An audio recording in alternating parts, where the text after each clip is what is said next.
Oi, gente, começa agora mais um Janela Educativa aqui da TV Fevale. O curso de especialização da Universidade Fevale, Comportamento Organizacional e Liderança, está em sua terceira edição. Eu estou aqui agora com a professora Maria Cristina Bonenberger, que vai poder explicar um pouco mais sobre esse curso e conversar com a gente sobre a importância dele. Tudo bom, professora? Seja muito bem-vinda aqui ao Janela Educativa.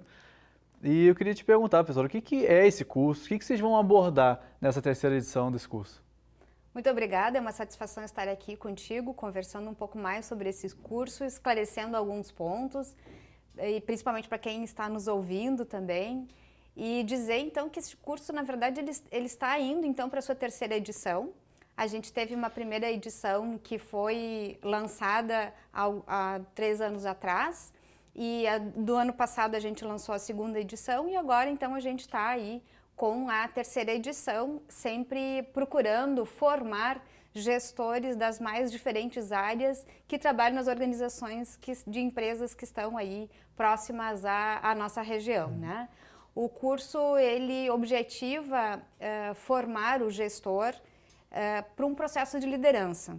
Então, dentro disso, ele vai desenvolver determinadas habilidades e vai adquirir determinados conhecimentos que vão ser compartilhados tanto com os docentes quanto com os seus próprios colegas, para que ele possa fazer uma liderança mais eficaz junto à sua equipe de trabalho. E nesse sentido, é importante destacar que para que ele possa, então, exercer plenamente a sua função de líder, né, ele precisa compreender o contexto organizacional. É por isso que o curso parte dessas duas temáticas centrais, que é a liderança e o comportamento organizacional. Essas duas partes conversando assim entre si, seria isso, né? Porque se a gente analisar o comportamento organizacional, ele é decorrente de um conjunto de fatores. Da cultura da organização, que corresponde ao jeito de ser da empresa, do conjunto de políticas que são utilizadas dentro da organização para gerenciar pessoas, para fazer processos decisórios relacionados à pessoa. E a liderança entra dentro deste contexto. Então, a gente não pode determinar que o estilo de liderança A, B ou C seja o mais adequado.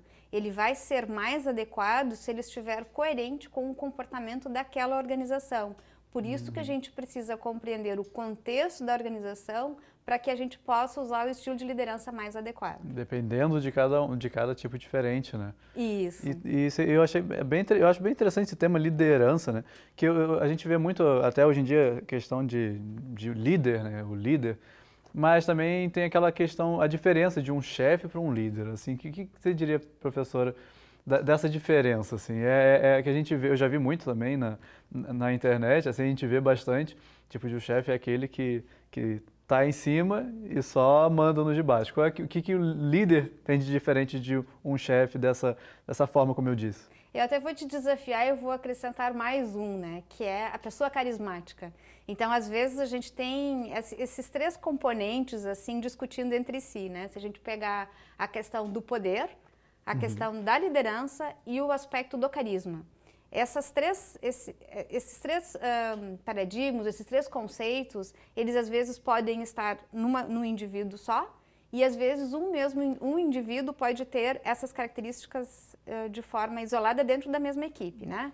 Então o poder, ele é caracterizado por ter autoridade, né? Tu tens o poder, tu tens autoridade sobre uma determinada equipe, sobre um determinado setor, sobre uma determinada organização. Então, o poder te leva a tomar decisões, a ter autonomia, a decidir sobre a vida da tua própria equipe, das pessoas que fazem parte da tua equipe e aos processos relacionados ao cargo que tu executas, né?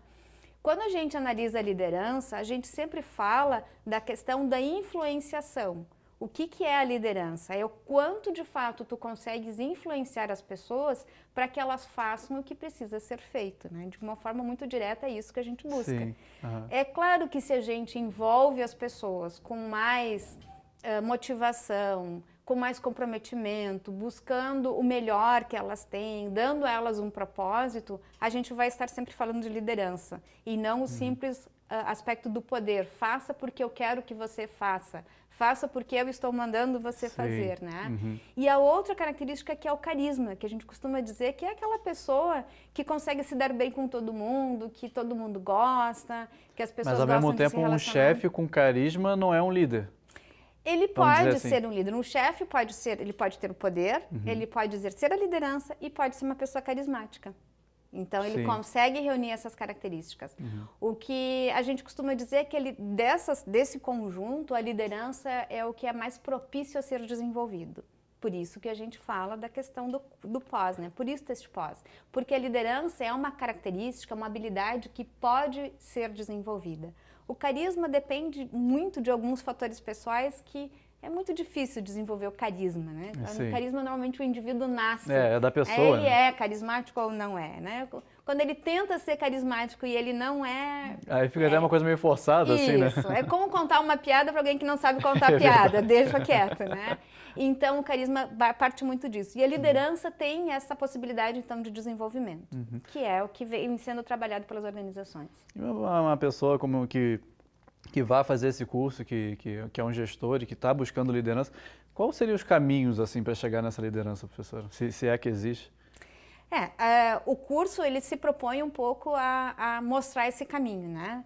Então, assim, este curso que nós estamos propondo, o pré-requisito é ter cursado um curso de uma graduação. Então, não existe uma graduação específica. Eu preciso ser formado em administração para poder fazer o curso, ou preciso ser formado em engenharia. Não, na verdade, assim, o nosso pré-requisito é que seja graduado e que esteja exercendo algum cargo de liderança ou que deseje exercer no futuro, que deseje se preparar para poder exercer um cargo de liderança no futuro. Isso vai ter em todas as áreas, né? Alguém vai liderar. Exatamente. Em determinada área, alguém vai ter que liderar, né? Isso, é por isso que a gente diz que não existe assim uma área específica. Então, um engenheiro pode fazer, um médico pode fazer, um pedagogo pode fazer, um administrador, um contador. Então, não existe uma área específica. Mas ele precisa ter em mente, né, que ou ele vai ser um gestor ou ele pretende ser, para que de fato ele desenvolva um conjunto de habilidades que ele possa exercer elas então no futuro ou melhorá-las no momento, né? E aí para isso então o curso está estruturado em 3 módulos. O primeiro módulo ele busca dar uma visão geral da organização. Então é o que a gente chama de visão organizacional. Então, ele vai ver conteúdos relacionados à compreensão da cultura da organização, do aspecto da visão sistêmica de funcionamento de uma organização e também as teorias contemporâneas de administração. Então, é um módulo básico para compreender o funcionamento e as características das organizações, para que no momento que ele possa ou esteja apto a exercer esse cargo de liderança, que ele faça uma análise um pouco mais crítica da organização em que ele está inserido. Que interessante, professor. Findo este módulo, ele vai entrar para um segundo módulo, que é o módulo grupal, que é um foco mais grupal. O que é isso? É o funcionamento dos grupos. Então, como funcionam os grupos, as inter-relações, os conflitos, o poder, a liderança compartilhada, a comunicação nesse grupo, né? Então, nesse segundo módulo, é como se ele desenvolvesse as habilidades de olhar uma equipe, que é a equipe que ele vai ser responsável, e ele desenvolve, então, essas habilidades. E o terceiro e o último módulo é o foco no indivíduo. Então, é eu gestor, eu líder, né?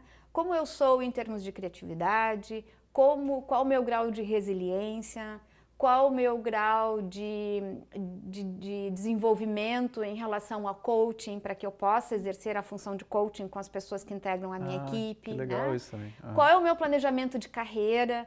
E aí, normalmente, nesse terceiro módulo, os participantes passam por um processo de reflexão sobre toda uma caminhada do que a liderança de fato exige. Porque esse processo, ele tem ganhos muito grandes, mas ele também tem algumas perdas, né? Perdas no sentido de que quando tu és responsável por uma equipe, tu és o gestor dessas pessoas, tu precisas influenciar esses indivíduos, ajudá-los a se desenvolver. Então, nesse terceiro módulo é um foco muito do indivíduo. Pois é, e eu não sei se tem, não sei se é a palavra certa, mas tipos de líderes, e eu não sei também qual o perfil de líder que as empresas estão buscando hoje, professora. Aí de novo a gente volta para a questão das características das organizações, né? Então, organizações, vamos considerar, hoje a gente fala muito de inovação, né? A outra questão, uma outra temática que está muito em voga hoje é a inovação. Então, quando a gente fala de inovação, a gente parte do pressuposto de que esse líder ele precisa ser muito participativo.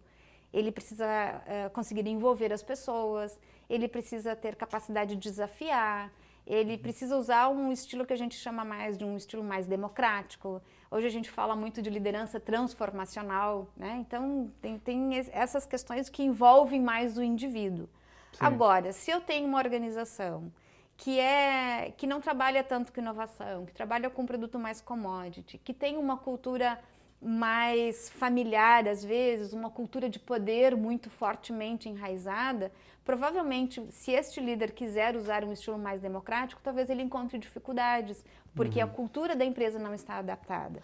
Então, por isso que eu te digo, assim, depende muito de cada organização. De cada empresa, né? Claro, qual é a tendência? A tendência é a gente trabalhar cada vez mais com formas participativas de liderança, de reconhecimento dos indivíduos, principalmente por toda essa questão que a gente está falando das novas gerações entrando no mercado de trabalho, essas novas gerações que estão mais reflexivas, Sim. que buscam um propósito. Então, um líder que diga simplesmente eu quero que tu faça porque eu quero, porque tem que ser assim, já não funciona mais. Né? É muito difícil esse Sim. líder conseguir ter, ou esse gestor ter sucesso com a sua equipe com uma postura como esta. Exatamente. Nossa, professora, muito obrigado pela sua participação aqui no Janela Educativa. Adorei o curso, gostei muito, tenho certeza que vai ser um sucesso essa terceira edição. Uma outra questão que eu não comentei, que também é muito interessante, é que no final de cada módulo nós temos um seminário que nós chamamos de seminário de imersão. Então, nós saímos às sextas-feiras à noite, vamos para um hotel, ficamos até o sábado, no final da tarde, e aí, nesse momento, a gente faz uma reflexão e retoma todo o módulo novamente. Então, ao longo do curso, nós temos 3 seminários de imersão que são realizados fora do espaço da própria universidade. Bem prático, né? Prático, sim. Que bacana. Prático. Professora, muito obrigado mesmo pela sua participação aqui no Janela Educativa. Como, mais uma vez, repito, vai ser um sucesso, tenho certeza. Muito obrigada. Obrigado, professora. Bom, e o Janela Educativa de hoje fica por aqui. Se você se interessou no curso de especialização Comportamento Organizacional e Liderança, pode acessar o site que aparece agora na sua tela para saber mais informações. Obrigado pela sua companhia e até a próxima. Tchau, tchau.